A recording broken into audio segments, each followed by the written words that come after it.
BBOR, Black Box Online Radio, coming to you from West Virginia.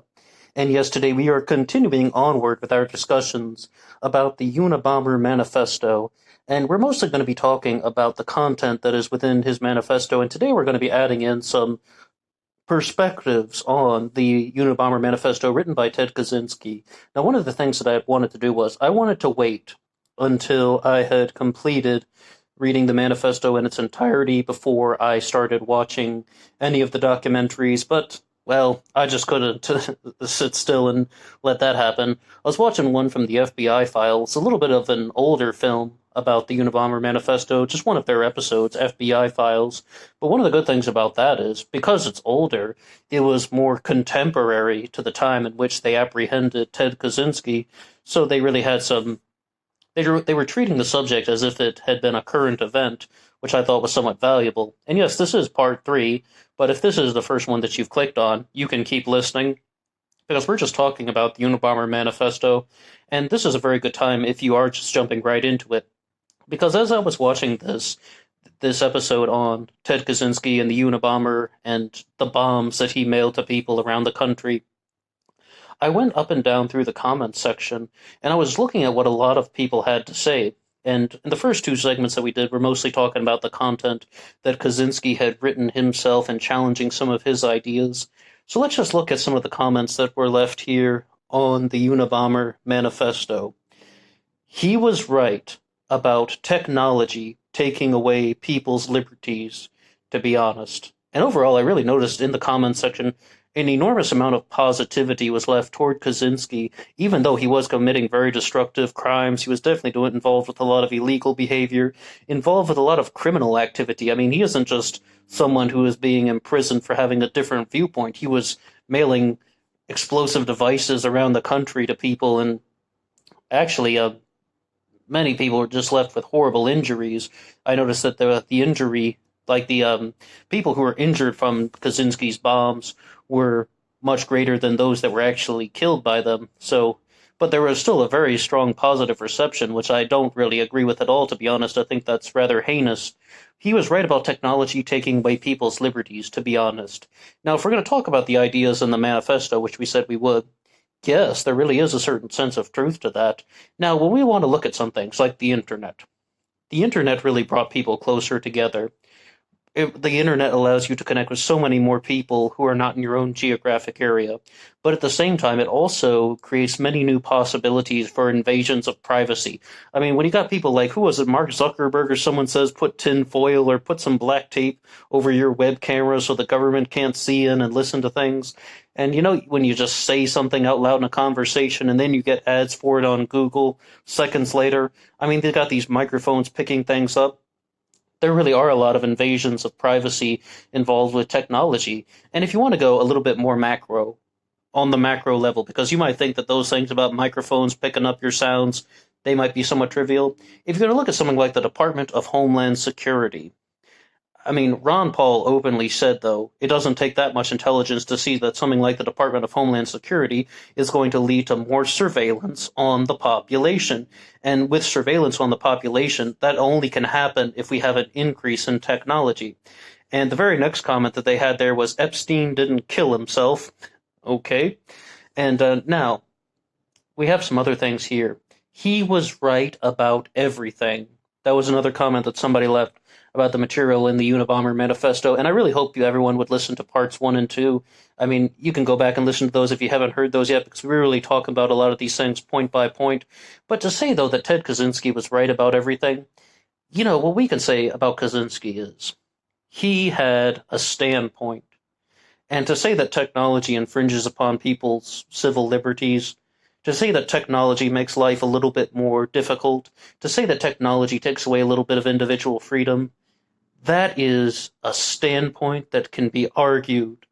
It's somewhat defendable, but that also means that the opposition gets to counter-argue. And we provided a lot of possibilities about how that's not necessarily the case. So was Ted Kaczynski right about everything? Absolutely not. All he did was give a perspective on the subject.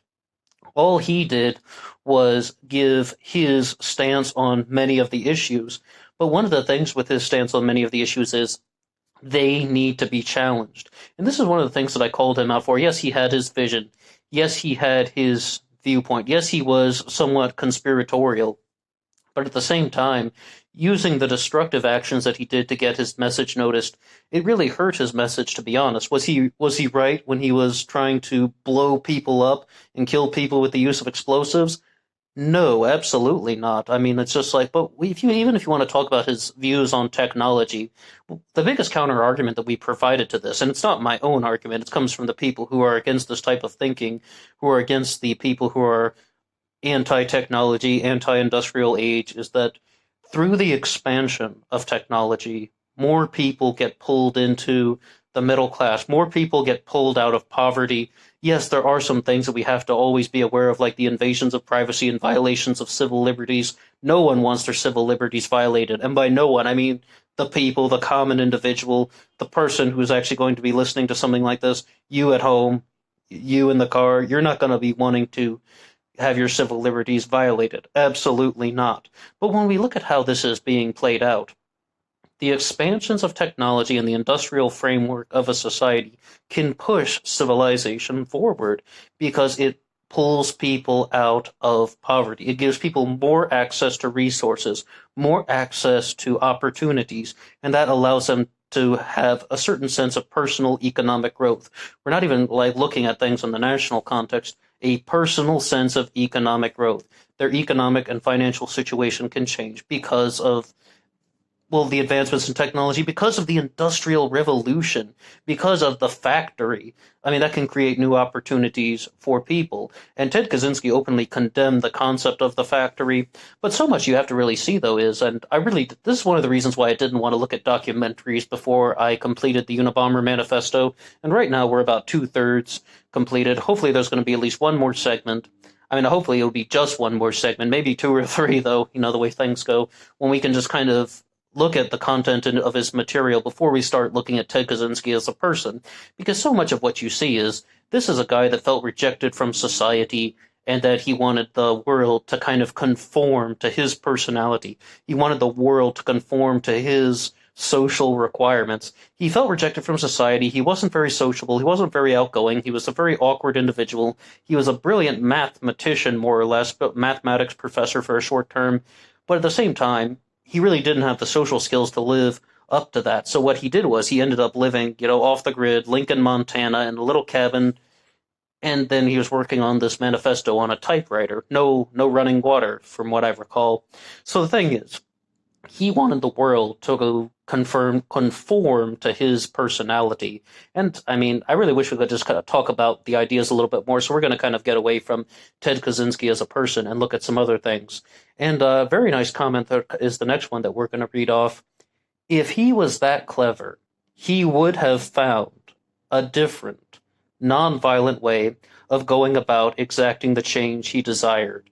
And the person who wrote this comment needs an award. I mean, this person deserves like a medal for saying that. Absolutely true. Hits the nail on the head. That's the heart of the issue. Because you really see, though, all these complaints about technology and industrial society, how it's robbing people of their civil liberties and values and such. If he actually believed that, and I'm sure he did believe it, but what he also believed was his own domination. Dominance is such an important factor in these true crime cases, because when you're having these domineering types of personalities, what he really wanted was power. If he's going to be mailing explosive devices around the country, blowing people up just to draw attention to his message, so that he can get the Unabomber Manifesto out there, if he actually cared about the content of his manifesto as the highest priority, he could have gone about it in a non-violent way. Instead, there really has to be a certain lust for power. And the way that this can kind of function is, I'm smarter than you, I have more intelligence than you, I'm going to do something very destructive because I'm so brilliant that I'll never get caught. And it's the whole concept of the person who was rejected from society. And there was that one quote that we mentioned in the past on this channel.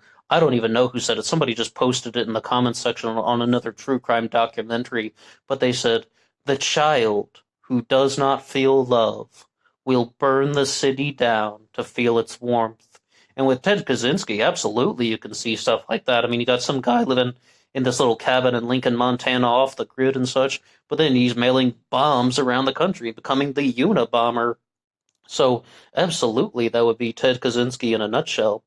And someone left a comment here that says they need to do a Unabomber movie starring Bryan Cranston as Ted.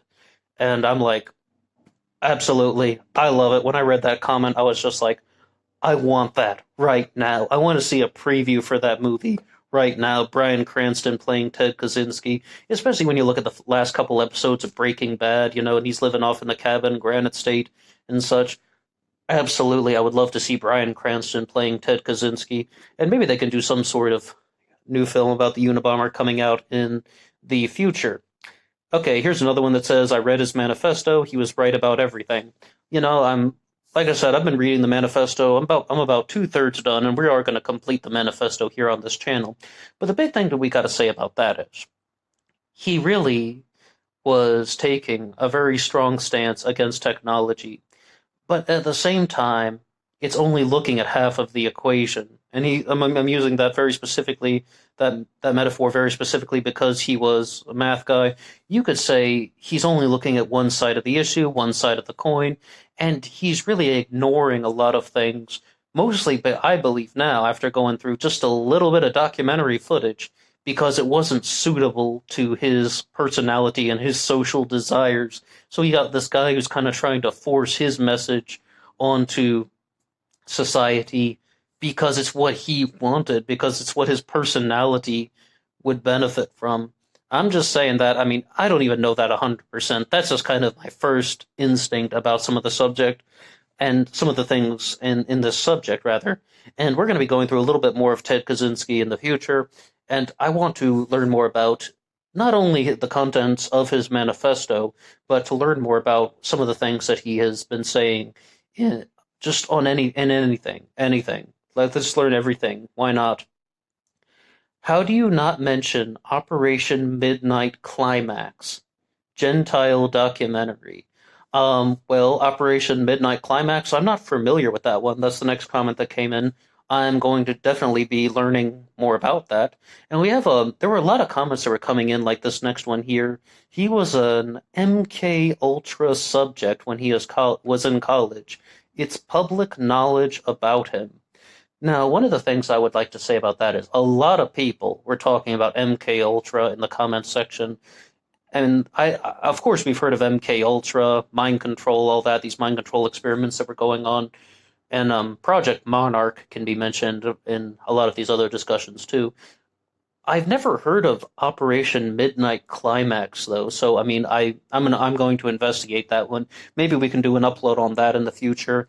But I would also like to know about this kind of connection that Ted Kaczynski has to MK Ultra. I approach these things with a certain degree of skepticism, but approaching things with skepticism does not mean that you reject them in its entirety. It's like, well, what is there to see? It's kind of like Sir Arthur Conan Doyle would say when you're on the edge of the unknown, or just the whole concept of, I want to know more about this subject. Some people will go in with a dismissive personality and they'll be like, no, that's absolutely fake. That's too silly to be real. We're not going to do that on this channel. If they have something to say, though, about Ted Kaczynski and connections to MK Ultra, I'm just going to be investigating that one a little bit more. Once again, that could be some material for a future subject. And what do we have here? An American hero. The FBI arrested the wrong person. The FBI are the real criminals.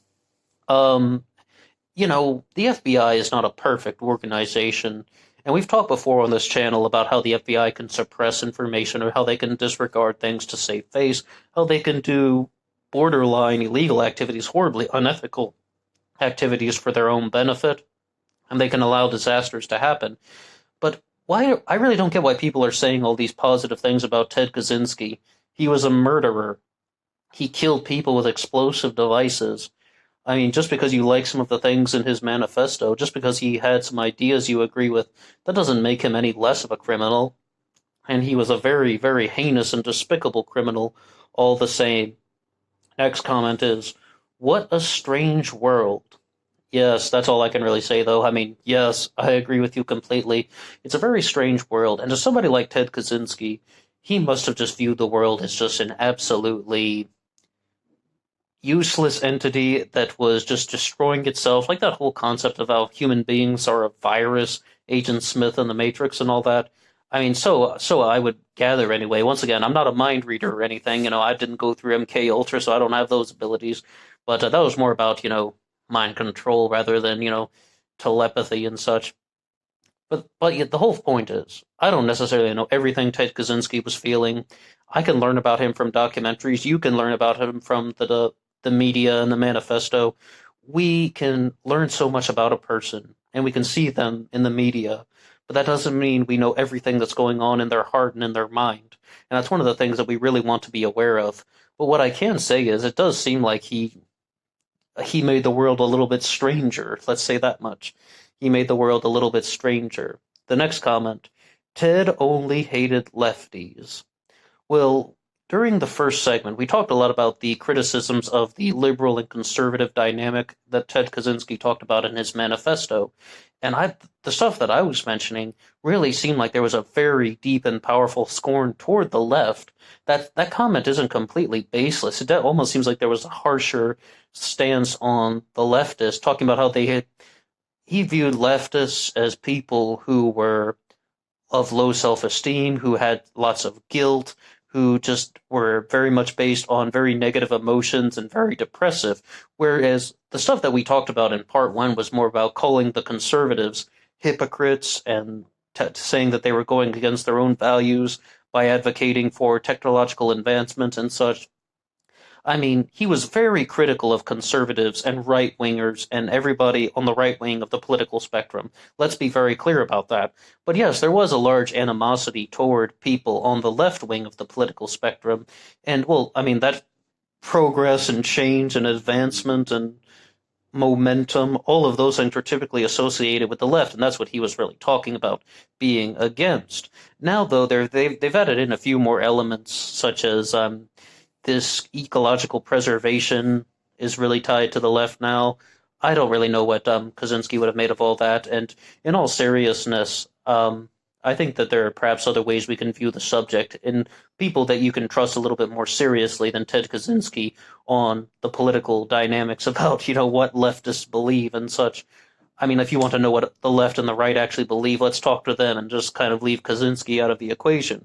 But the point is, though, he did call out the political dynamic. That's the thing that we want to focus on. He tried to expose the kind of left-right political dynamic as a farce and showing how it's a broken system. Those are the things that we can listen to him about. That's what I think is very important. And that's one of my biggest takeaways that we mentioned in the first part of the manifesto, exposing how both sides of the political spectrum have their flaws. And it's almost just a dichotomy that has been created so that the global elite power structures can gain an influence over humanity, divide and conquer, keep people divided so they can't unify and exact real political change. There were some comments that were coming in as well about how people didn't really talk too much about the New World Order in Ted Kaczynski's day. They may have used different names, and the New World Order means so many different things to different people. But at the same time, what Kaczynski is really talking about is that if we go through the process of technology and technological advancement and innovation, it's like we're going to be entering into one of those New World Order dynamics when there's going to be this concept of globalism where it's all going to be linked together and human liberty will be diminished. Now, there's a certain sense of truth to that. I mean, I'm going to tell you flat out, there's a certain sense of truth to that. I wouldn't even disagree with that. But we have to also look at the counter arguments, and we have to also look about how all of those things we said about how technological advancement can actually bring a benefit to many different people. So it's like, I mean, there are just many sides to the issue, and it's up to us to try and find the balance out of all of these things. So the point is, I just want to be very clear. When I said, though, about Ted Kaczynski, his characterization about what a leftist believes and what a right-winger believes, that might not necessarily be the most accurate. But to call out the problems of just having this kind of two-party system, this kind of left-right political divide, that stuff, I think, is good to talk about. But I think we're going to have to leave it at there. And you might be wondering, reading off other people's comments from him, one of the episodes of the FBI Files. Is that the most effective way to discuss the subject? Yes, absolutely it is, because these are the voices of the people who are learning about the subject, and we want to talk about the voices of the people. If we exclude the voices of the people, where would we be? So, thank you to anyone who's listened to part 3 of our discussion on the Unabomber Manifesto. This was more about what other people had to say about Ted Kaczynski and challenging some of his things. And if you haven't heard parts 1 and 2, I hope you will. But look out for part 4 coming soon. And until next time.